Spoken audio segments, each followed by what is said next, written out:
ka pod wantiere wachno mor kod ilo kwako gweng' matin ma Irunduni.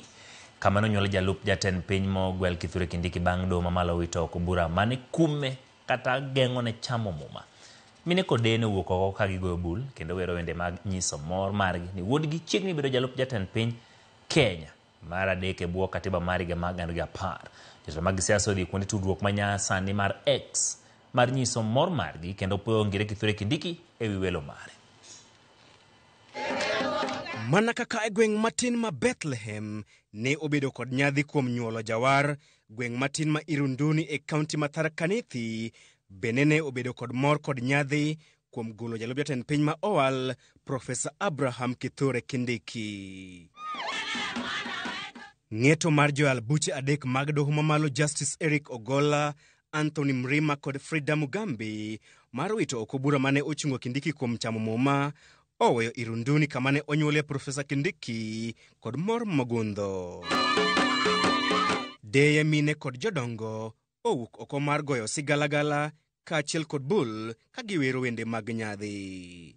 E bwo boche mag mor kod nyadhi mar golo jalup jatend piny Kenya mar adek e bwo katiba mar 2010, jodak ma Irunduni owuotho ka wer kendo goyo bul achiel kachiel nyaka e dala Profesa Kindiki.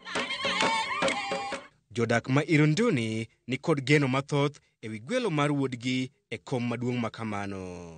Leo lazima tuchinje mbuzi na ng'ombe, kuku, kondo na kila aina ya yote ile tunatumia kukura hapa kwetu. Hata uji kwa magwere tutakunywa. Leo hata tunataka tupegwa nafasi hata ile pombe ya mikimila ya Kitharaka. Tunataka tukubarikwa leo tukunywe kiasi. Chief Justice aende mbele akasoe mtoto wetu. Akisoe mtoto wetu tutakuwa tumefurahi, so that the court has written the charges.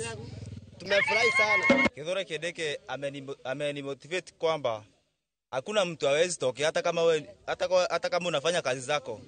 Unaweza ibuka, unaweza kuwa hata rais, hata kama unachota maji hapa jirani hapa, unaweza kuwa rais. Unaweza tokea, unaweza pata pesa mingi.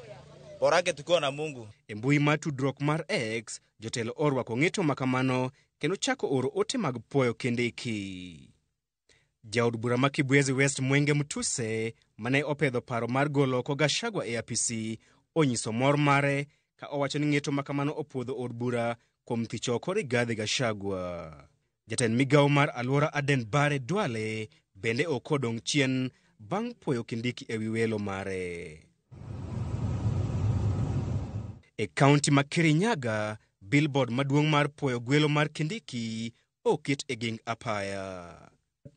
Weche opogore e boma ma Karatina e kaunti ma Nyeri, kama jopiny onyiso ich wang' margi e wi ng'eto makamano ka gisingo mar dhi nyime kod siro lwedo Gachagua kaachiel kod miyo jatend piny William Ruto puonj e yiero maduong' mabiro.